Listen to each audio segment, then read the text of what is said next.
அம்பாள் சிஷியராக இருப்பாங்க. நிறைய கோயில பாருங்க, அம்பாள் நின்று கொண்டு இருப்பார்கள், சுவாமி உட்கார்ந்து இருப்பார் பள்ளி அறையில. நிறைய பேர் பள்ளி அறை தப்பா நினைக்கிறான். பள்ளி அறைனா வேற அர்த்தம் நினைக்கிறான். பள்ளிக்கூடம்னு சொல்றோம். ஏன் பள்ளிக்கூடம்னு ஏன் சொல்றோம்? பள்ளிங்கிற வார்த்தை ஞானம் புகட்டுகிற இடத்துக்கு பேரு பள்ளின்னு பேரு. அந்த பள்ளியறை பூஜையில நீங்க திருநெல்வேலிக்கு போனா தெரியும், அங்க சுவாமி பல்லக்கில இருந்து வருவார், அம்பாள் அங்க இருப்பாங்க. உடனே அம்பாள் நின்று கொண்டு இருப்பார்கள், சுவாமி உட்கார்ந்து இருப்பார். நம்மால வேற வேற கற்பனை பண்றான், பள்ளியறைன்னா வேற வேற கற்பனை பண்றான். சுவாமி பாடம் சொல்லுகிற பொழுது அம்பிகை கேட்பார்களா, என்ன பாடம் சொல்றாரு அப்படின்னு கேட்கணும்.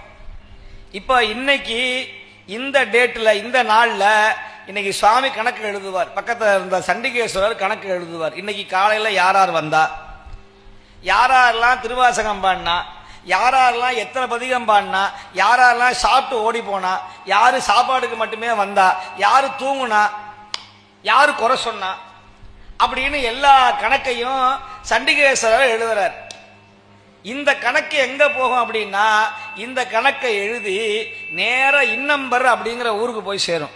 கும்பகோணம் பக்கத்தில் இருக்கிற இன்னம்பர் எழுத்தறியும் நாதர் கோயிலுக்கு போய் சேரும். இந்த லெஜர், இந்த பாவ கணக்கு லெஜர் இன்னம்பர்ல இருந்து இந்த அக்கௌண்ட்ஸ் எல்லாம் நேர சிதம்பரம் போகும். அதனாலதான் எல்லா கோயில்ல இருக்கிற பூஜை முடிஞ்ச பிறகு சிதம்பரத்துல 11 மணிக்கு பூஜை பண்ணுவாங்க இந்த பள்ளி அறைய. ஏன்னா எல்லா கணக்கும் வந்து சேரணுமே, எல்லா இமெயிலும் வரணும், எல்லா கணக்கும் வரணும். இந்த கணக்க அங்கொருத்தர் இருப்பார், அந்த சுவாமி, அந்த சண்டிகேஸ்வரர் இந்த கணக்கை எழுதி பள்ளியர்களை போய் ஒப்படைப்பார். யார்ட்ட? அம்பாள்கிட்ட. இப்ப அம்பாள் இறைவனிடத்துல இந்த கணக்கை எல்லாம், இந்த பாவ புண்ணிய கணக்கை சொல்லுவார்களாம். இதுதான் பள்ளி அறை தத்துவம்.